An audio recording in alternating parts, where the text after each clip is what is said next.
Hello, everybody, and welcome to this week's episode of Unmasking. We have our first guest this week, and her name is Karla Beaman. Karla is one of my friends and colleagues. She works right next door to me here in Frisco. She is a licensed clinical social worker with a wealth of experience. She specializes in a therapeutic modality called Brainspotting. She uses Brainspotting to help her clients heal from both PTSD and complex PTSD. I had the best time talking with Karla and getting to know more about this fascinating treatment called Brainspotting. And I'm just so excited that she agreed to come on and talk a little bit more about what she does and why she does it. And so I hope you all enjoy this episode. Sarah will be back with us next week for a Q&A session on trauma as we wrap up our series. So everybody, please enjoy my session with Karla. Hello, everybody, and welcome back to this week's episode of Unmasking. And I am flying solo this week. My counterpart, Sarah, is out of town. And so I have the opportunity to have our first guest on the podcast. And I'm so thrilled, so excited that Karla Beaman is here with us today and has agreed to come on here and share a little bit about her expertise in her work with what is called Brainspotting. But before we get into that, I want to just introduce Karla and give a little backstory on how we met. And so Karla and I actually have known each other, I guess, about what, 4 years now, Karla? Yes. Yeah, 4 Yes, years. 4 years now. Mhm. We were office suite mates at our previous counseling location, and then we decided to move over to a new space in Frisco where we are next door neighbors. So we all have our own specialties and our own things that we work with in the counseling field. But we are together as well. So it kind of works nicely that way that we can rely on each other and consult with each other. And I just have really enjoyed getting to know Karla more and more these past couple of years. And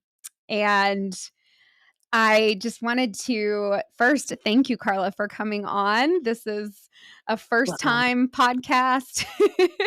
well, And, thank you. Yes. Oh, so exciting, so exciting. So I was teasing before we started recording that I'm pushing Karla to do some new things this year because I really do think that she is a wealth of information. And we are ending our first series that we've been talking about with trauma and unmasking trauma. And I thought it would be the perfect guest to have on to talk a little bit about her work specifically because she does a lot of work with clients who have experienced trauma. So, without further ado, welcome Karla to the Unmasking podcast. Thank you so much, Cindy. It's just a pleasure, and I love the push. I love the fact that you're getting me to do some things that I would never think I would do, but it is a Awesome. great opportunity for me to talk about brain spotting, which I, of course, am in love with and have had great success with in really the short time that I've been a therapist. I haven't been a therapist that long. I graduated in 2016, and I'm just, well, really now 4 years in private practice, but relatively new. I'm an older person, second career, but so I'm always open to all this new way of getting the word out about how we help people and how we really, I'm just passionate about the kind of healing that we get with the brain spotting.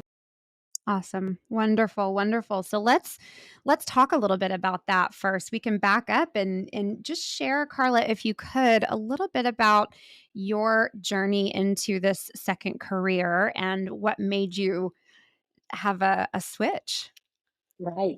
Okay. So it started really as 7 years ago for sure was when I graduated, but 4 years prior to that, around 2012, had pretty much a crisis with my family. Lots of addiction, lots of mental health. Everybody kind of went um, on their own path, their own healing journey at the same time. And I found myself in a 30-year career of dental hygiene and knew that perhaps I was going to be by myself. Addiction, as you know, can radically change your life if you or a family member has struggled with someone that has an addiction issue. It can change everything in your life, and it did for me. So I stopped working and went back to school. And I thought I was going to go into nursing. I thought, okay, I can be a nurse. And I showed up at UNT and they go, wow, your math is 30 years old. The science is outdated. You have to do organic again. I said, no, can't do it. And so they sent me to the social work department, and I got an undergraduate degree in social work, master's at UNT. And then it just kind of went on to, they had a program with TCU where I could get my master's in like 9 months. And so I went to TCU for 9 months, and I had planned on being a hospital social worker with something that had to do with trauma. I started out with suicide assessments. During this time, because my family was struggling so much, I had done a lot of support groups. So I am very familiar with NAMI, Family to Family. That was my first one. Al Anon, Nar-Anon, which is for family members that have to deal with narcotics, um, Families Anonymous, just anything to get relief for myself. So I myself was having PTSD type um, experiences, meaning no sleep, overwhelmed, couldn't think, lost Hmm. where I was when I was driving, couldn't hold a conversation. I mean, I was just not connected to myself. Hmm. So I started doing individual therapy. And in the whole time I was going to school, my family members started going to treatment.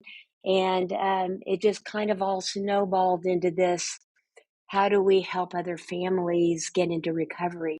Right now, my family, um, everybody's in recovery. I was the first one, and then I Hmm. had my husband's working with me now, who's in recovery. Bill. So crazy and surreal to talk about it and to know that we're here doing this work now. I'm really, really blessed when it comes to the first full circle type thing. Hmm. But the real big story is, because of my codependency, I swore that if I couldn't help my family, I was going to help somebody else. Well, that's a good way to get started. But as we all know, if you're codependent, that can get overdone a great deal. So the model that I trained on is Pia Melody's model of codependency. I was trained at the Meadows, and it talks about the developmental overview of immaturity and how relationally, if you're a family or a child that was born with any kind of trauma, as Pia would say, anything less than nurturing, which is basically everybody, um, you are going to adapt to your environment and to your family in a way that is going to be survival, which is your autonomic nervous system. And in doing so, those adaptations can cause real, not great relational things as you grow up. So my therapy is around what happened when you were young, how did you adapt to it in your nervous system, and how does it affect you relationally now? Because most of the people I see come in with relationships that they want to improve upon or they've lost. Hmm. And so I do deal kind of my main people right now, but I can do this with everybody. Are people that are in recovery that have spent a lifetime in AA or or some kind of therapy and have never reconnected back the way they want to Mhm. relationally. And through our work, I use a lot of mindfulness. I am trained in mindfulness. I also am a big fan of self compassion. So I'm Mhm. a big Kristen Neff fan. Um, but what happened was right out of school, my brother in law, who's no longer alive, was doing balanced healing medicine. Mhm. He had a practice, he's an internist, and he was doing a lot of body work, Chinese medicine, Eastern, Western, how it fits together. And he goes, "You got to go do brain spotting."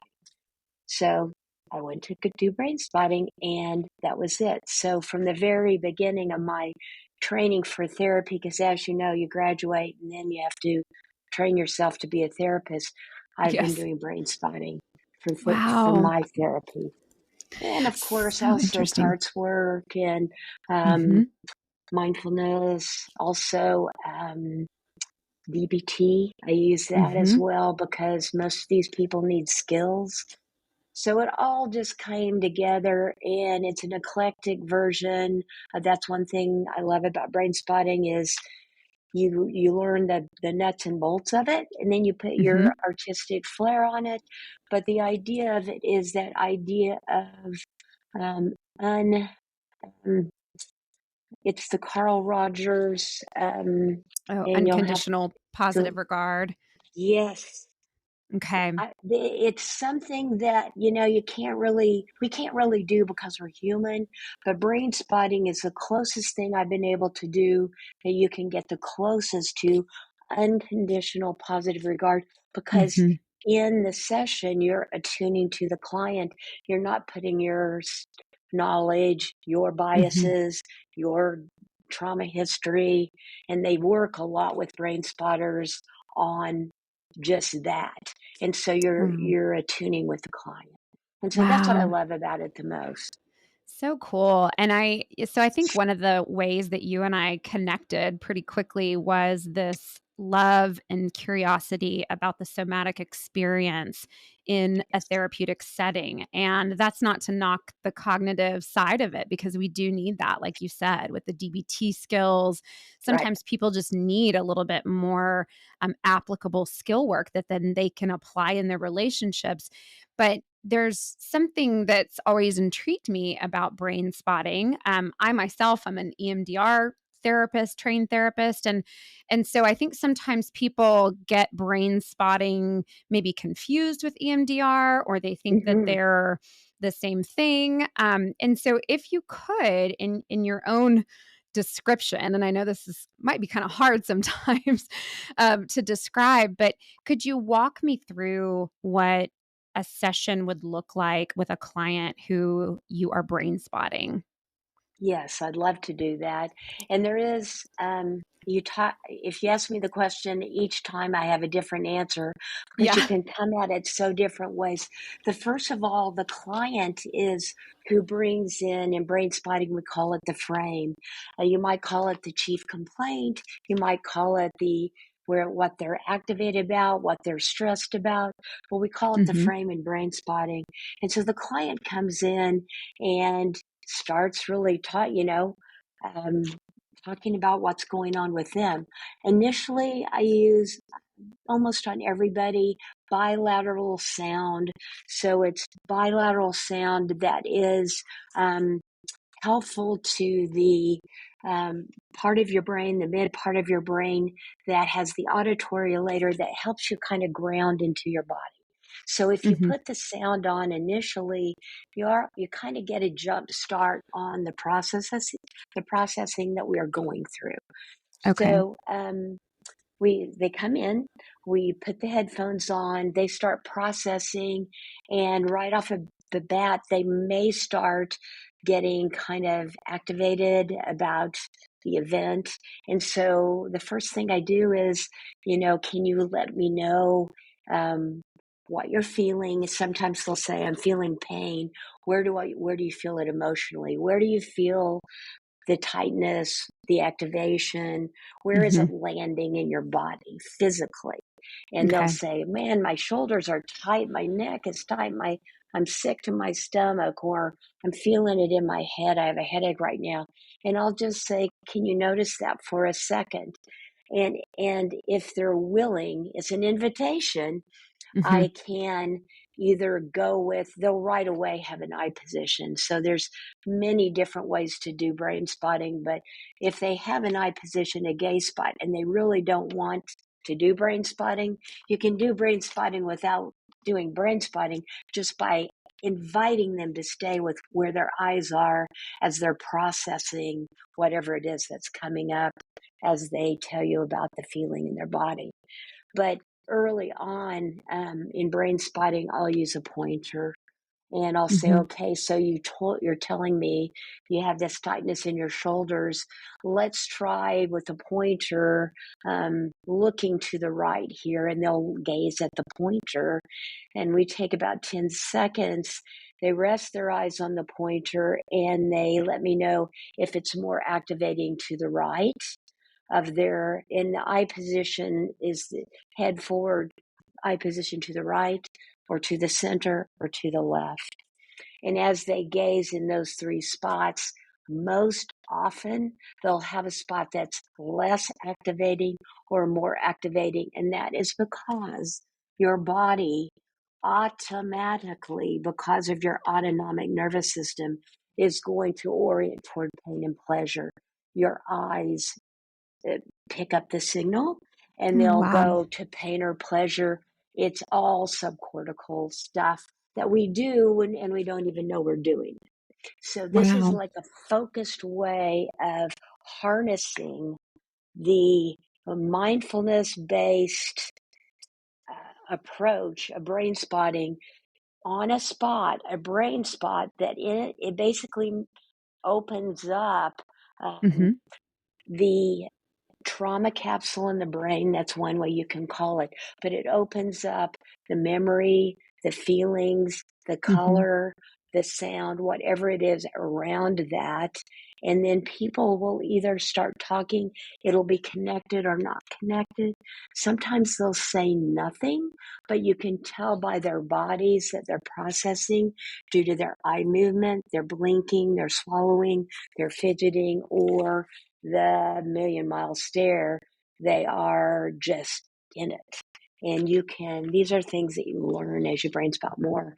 You're actually reading the neurophysiology of the client that's in front of you Wow. and Wow. following. Yes, Yes. It really is kind of an art form the more you right, describe it that way.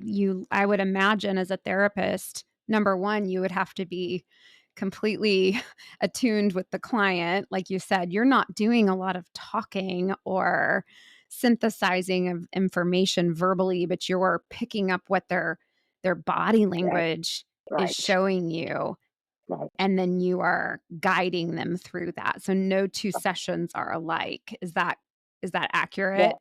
That is accurate. And you can be on something like really significant, say they were in a car wreck and end up talking about their mother or their father or their brother. I mean, because what's fired together is wired together Mhm. neurologically. Um, those feelings from before are all hooked together. So whatever comes up, we have to be open to that and just following that. So Mhm. probably the word I say most is notice that and let's just follow that. I mean, I say that a lot, but the curiosity that you mentioned before is just staying curious, because to stay attuned on my side is Mhm. hard. It's an hour session. Sometimes it's longer. So I Yeah. have to be curious about them and my stuff. I have to be curious about where they're going. Um, and then as it goes on, remembering how they talked about it with their words. I mean, if you're going to like remember anything, remember what they said so that you could repeat it, like download or debrief at the end of the session and say, you mentioned this. What do you think, instead of me saying, wow, you brought up your brother, it must be hard for you. I mean, I don't know if it's hard for them. You Mhm. basically have to like let them tell you what they experienced without putting my spin on it. And that's the Wow. hardest, especially when you have clients that you've seen for a couple of years, because I think I really know these people. And Mhm. I do on one level, but there is absolutely no way, and I know this now, that I know what you're going through inside of you while I'm sitting in front of you. I know I don't know is what I've adapted as my motto. The brain spotting Mhm. motto is where you look affects how you feel. But my motto is I know I don't know. Yeah. I don't know Yeah. what's going on with you. So sometimes Right. that's the Right. hard people, because they want an answer, and Mhm. I mean, there's therapists out there that'll give them answers, but I'm Sure. probably not going to be one of those people. Yeah, Mhm. Mhm. Yeah, that's a really interesting point. It almost sounds like what you're saying is with brain spotting, you are helping them process the trauma, but then essentially you're also teaching them self-trust as well? absolutely. Yeah. That's the third thing I say the most, trust yourself. And so they Okay. start learning that that feeling could be, it from a mindfulness perspective, which, as you know, with all your training and yoga and Mhm. mindfulness, if you can catch it in the somatic form as it shows up in your body, you have maybe a little bit of space before you, maybe more choice before Mhm. that activation is something that you don't want to say or something you don't want to do. You maybe have Ah. time to like pause. If you know that, oh gosh, my neck is starting to hurt again, then you go, oh, what's that about? That gives you some space to maybe like use a skill or take a breath Mhm. or do something. So for me, in my trauma and what I've dealt with from codependency and being over in other Like people's children, over-functioning. yes, over functioning, hyper Uh-huh. emotional, hyper arousal, hyper talking too much. This has been so helpful for me Mhm. personally. Take a breath and go, I really don't need to say anything. In fact, at the beginning, a big brain spotting thing is, wait, why am I talking? We wear these Hmm. bracelets. Why am I talking? Whose agenda is this? Is Yeah. the other, it's not my agenda, but WAIT wait can be, why am I talking? Whose Oh, agenda is this? I love that. I've never heard that before. Wait, why am I talking? Yeah. And whose Wow. agenda is this? Is it Whose me agenda? trying to fix them? Or is it me being here, able to hold the space so they can grieve or cry? And that's what I found most of all. If you just give them time, they'll do what they're supposed to do because it's their body doing Mhm. for them what they can't normally do because of the masks. I love the name Right. of your podcast. Yes. Yeah. Yeah, and I think it's so interesting because, with brain spotting, at least how you've described it, is really what you're doing is you're helping the client practice curiosity in a way that Yes. doesn't feel threatening. Because Right. so much of trauma response is survival and Right. panic and what we've always done. But if you can help a client kind of slow down and get curious about what's coming up in their body, then they can Yes. practice that wait. Why am I talking and whose agenda is it? Right. But also, Karla, I'm wondering, are there any other resources in addition to brain spotting that you've pulled into your sessions before? Like, let's say with a client who maybe has some like really big activation and you notice you put the bilateral stimulation on and that's not really helping Right. calm their nerves and they need a little bit more. Is there other things that you can pull in? Absolutely. So with brain spotting, and there's just two trainings that really give you all these skills, Mhm. phase one and phase two. But we do glasses that are one eye's covered. So this is Oh, something yeah. you could do in your own office. Like if a client's like highly activated and they don't know why, have them cover up their right eye and then their Mm. left eye and say, do you feel better if you cover up your right eye? And then we have glasses that go with whatever eye feels better. Then also with a pointer, you can do, you get a body resource. So first of all, you get them calmer with the glasses. Um, Mhm. you try to get them to find something calm or neutral in their body. You Mhm. try to find a spot, a brain spot that is calm or neutral. And then you try to find a distance away from the spot that's calm or neutral because your eyes, I mean, that whole science is developing as well. But there's lots about focusing on something small Mhm. versus expanding your view. So if you have them focused on a little pointer and then have them go further out, oftentimes that's helpful or looking further away. So Okay. most of this has to do with their eyes, though, and it's called the Advanced Resource Model. And we have all these models. Brain spotting community would say that your body is the resource. Mhm. So we have what we need here. We just don't have access to it. So Yeah. the training is about how we access what we have already and how do we actually like help our autonomic nervous system know that this isn't a 911 emergency. There's lots of different setups for OCD. For I mean, most of the people I see have PTSD or Mhm. have severe depression, anxiety, physical chronic pain, grief. Um, Sometimes they come in and all we do is do grounding. Mhm. And that's how we started. So here again, kind of like with EMDR, we're going to make sure they have enough resources before we start going into the activation because you can't as easily spend a whole session on resourcing and the possibilities of what would it like to feel better as you can. Let's go into this gut wrenching feeling you have in your stomach and they don't have the resources to hold the space. Even with Mhm. me there holding the space, they don't have it. The other Sure. thing that everybody goes home with is self-spotting, because along with any mindfulness technique, you can take whatever you're doing with mindfulness or yoga right now and just add a eye position.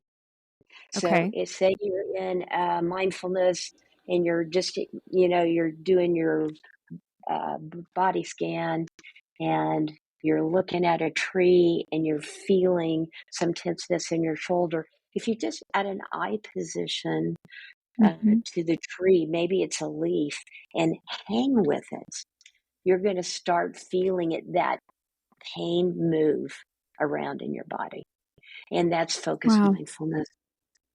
Yeah. Wow. So Wow. that It's so is another fascinating. part. Yeah. So there's lots to it. There's lots of neurobiology to it for those people that really love neurobiology. Go Mhm. to brainspotting.com, neuro experiential model, Okay. and it's on YouTube. And really get into. There's interviews with David Grand as well, and he's the go-to. He's the one that was an EMDR trained therapist and found out through his work with athletes and actors, performance, brain spotting, that by slowing down the eyes instead of going back and forth, using the Mhm. bilateral sound and slowing the eye position with the body response, that was a faster way to access the trauma and actually even a more resourced way, um, Mhm. if you allow the client to be resourced in that. So Sure. Rand did a lot, and he's done a lot of research, but he was on the forefront in 9/11 and all that. There's lots of brain spotters, and I'm doing trainings right now that work with our, first responders, because this Hmm. is something you can do for anybody. Nurses take brain spotting. First responders take brain spotting. You don't have to be a licensed clinical social worker or LS, a licensed clinical therapist Yeah. to do brain spotting. You just To take do a it. couple Yeah. of, yeah, yeah, Wow. That's one of the things that I really like about it. And honestly, before the conference that you and I were just at last week, I didn't yeah, know that, but it makes yeah, sense that we should all be able to receive training on how to right, resource ourselves. And I right. wanted to also ask you with brain spotting specifically, what is a common myth about brain spotting that you hear a lot? Or just, The common myth is it is like EMDR. And I okay. would probably say, I mean, and the other myth is that I've heard that I mean, for some people, it's too much. It takes you there too fast. Um, um, Mm, they present it as a scary thing. A okay. lot of people are afraid that, they're going to be hypnotized. They call the magic wand, which is Yeah. actually their own body and eyes. But the first time you Hmm. do it, you go, wow, you know, it must be this tree. It must be this tree or this, thing I'm looking at. It's not what you're looking at. It's the eye position, and it's your body, and Yeah. it's how you're processing subcortically. But the biggest myth, because the biggest difference is that they both do great, great things. And I refer people to EMDR clinicians that don't want to do brain spotting, because how else are we going to access their midbrain? However you want to get there, get there. But Hmm. in my opinion, um, if you can be attuned in this way that brain spotting teaches you to attune, it just is much more effective, because when trauma happens, we're alone. Hmm. When you're abused, however you're abused, or when it happens and you're by yourself. So creating that field that you're not alone in it, and it's not because I'm telling you how smart I am, it's because I'm sitting there and you're Yeah. feeling it. Yeah. That is the difference. It's the attunement, and it's not being alone in your trauma, so you can actually go in to the behind the mask. You can take the mask off Hmm. and feel safe enough to take the mask off. That is something that Yeah. we're all still working on. Even me trying to. I mean, we take it off, but we put it back on. So how do Hmm. you get to those places safely? And it takes really that attunement. So far that I know, in my 7 years, that's been the only thing that's been able to do it Hmm. with the people that I work with. Yeah, that's a beautiful way to say it because Yeah. I guess I'd never really thought of it like that. That is the impact of the trauma is the aloneness, right? And I think that's why a lot of people really shy away from the healing work because it's scary to feel Oh yeah. alone in And your it's painful. body reaction. It's painful. It's painful. So if you have a therapist who's trained in brain spotting or a social worker who can sit with you and guide you through that process and be attuned, then Right. it gets safer to go there when you don't have that person with you. Is that what you're saying? Right. Right. Well, Okay. it's the first. Well, you get the feeling of trust or safe. Safety is a tough word too, but Mhm.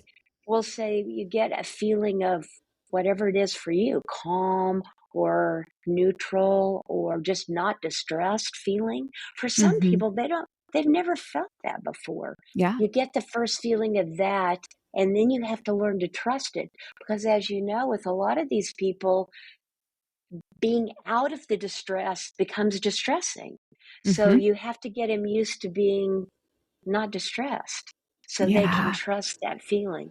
So it is a process. Mhm. It's not a one and done. there are people that get relief fast, and there are people that it takes more time. I think the brain spotting community, for people that, want to know, like, how long is this going to take? You can get some relief usually after about 6 sessions. Wow. But I've seen clients that I'm still brain spotting all this time, 4 years Hmm. later, and I see clients 5 or 6 times and I never see them again. So Wow. do I think that, another way I see them is I see them 5 or 6 times and then they call me in a year and say, I need to do more work. And they come Mm. back 5 or 6 more times. So things come up at different times. It's not a perfect linear, oh, we're going up the mountain and Yeah. everything's getting better. It's very, very roller coastery. And Sure. we're just trying to get them some sense of neutral, calm, peaceful feeling that they can count on and then they Hmm. can get back into, with or without someone sitting across from them. Wow. So Yeah. sometimes, Yeah. yeah, yeah, yeah, Oh, it's so interesting. It's so interesting because yeah, you really have to trust the process, and it's not a yes, 12 session predictable protocol. no, But that makes sense because yeah, trauma is not predictable and the effects of trauma is not predictable. So why would no, this be predictable? Yeah. Yeah. yeah. So, can you tell me what is the favorite thing about what you do? What's your favorite thing about brain spotting? And if you have like a story or a success story, or maybe even not, maybe it's just, hey, this is what I love. Well, I guess the favorite thing is like seeing real healing. I mean, Yeah. so actually seeing, I guess I do have a favorite success story. So I have seen an individual client, and I see him on and off now, but for the probably the 7 years, even during my when I was under an internship. So Mhm. from that to licensed uh, therapist, and then to brain spotting, all the way through, lots of addiction, lots of relapse, and taking that gentleman from um, like really, how bad it can get. I don't think I have to paint it for you out there that Yeah. have clients that are into addiction, but really not, no family, no home, no Hmm. connection, um, really hooked on many drugs, to today, um, great job, family, um, and that's not just my clients. I've had family members like that too. So, but Yeah. being able to do that, um, see it for myself, not as a mom, but see it as a Hmm. clinician, that there is real healing out there and that people can be okay and have connection and family. I don't know what the family looks like. You kind of have to throw away some, be curious about what family looks like sometimes, Hmm. but connection, yeah, Yeah. he has connection and he has a wife, he has a kid, he has a job, he has a faith, he has a connection to himself, which is really what brain spotting does, is it connects you back to you. And Mm. so, and then if you can trust that, that's self compassion, which is probably the hardest thing we all as therapists have to do, is teach people how to really love themselves. And that Yeah. is like goosebumps right now, goosebumps Hmm. that does it Hmm. every time for me. So Yeah. that's my Yeah. favorite. Oh, that's what a beautiful story. And I'm sure, again, you just see like little snippets of that all along the way. But Yes, just to yes, really be able to walk with a client through that journey of not having an anchor to being right, able to trust themselves and then grow right. community. And isn't that what this is all about? Right, right, Yeah. right. And Oh, then be part of the fantastic. community. And then, of course, those people, as you know, they become healers, whether it be Hmm. in their church or in their community or in their AA group, or as a father or as a mother, and in their PTA or whatever. They become healers because they've been given the gift of love for themselves and their Mhm. community. It's very much, um, it's love. It's Yeah. Yeah. Mhm. Yeah, I Yeah. guess that's how you What could. Yeah. So what piece of advice would you have for someone who is maybe not quite to the point of searching for a brain spotting therapist, but they're starting to ask more questions and get curious about healing and unmasking and starting this process. What's a good piece of advice that you would have for somebody who's starting out? I would say, yeah, do your research. I mean, and even though I love brain spotting, I mean, not every person is the right therapist for everybody. I've Mhm. had people come in and go, "Not my thing," and leave, and that's okay. Mhm. So do your research. Talk to, a therapist that's willing, like me, or I'm sure I know you do it as well. Have a consultation and make sure that you're with the right. Uh, Therapist before you Mhm. go in, and ask the questions that you want to ask. Certainly, right now because of social media, I wouldn't do TikTok necessarily, but get on YouTube Right. and. Because I say that because I don't know exactly what's out there, but there might be some great information there. But I know on Mhm. YouTube, if you look up David Grand and Yeah. get the information, brainspotting.com, look and research it. If you're curious about it, Mhm. come try a session, and then Yeah. no commitment. You're going to Yes. know after one session whether you like it or not. I'll tell you that. Y And I will attest to that because I have been Karla's guinea pig.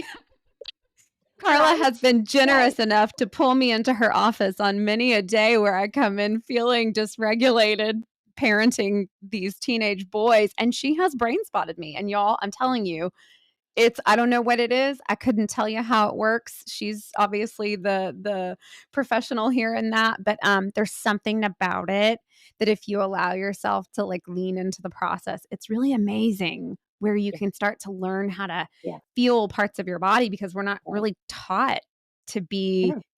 in connection with our bodies as we're growing up, and becoming adults. And so, Right. um, we will link some more information to with this post about Great. where Thank you. you can find some brain spotting resources. But where can listeners learn more about you, Karla, specifically?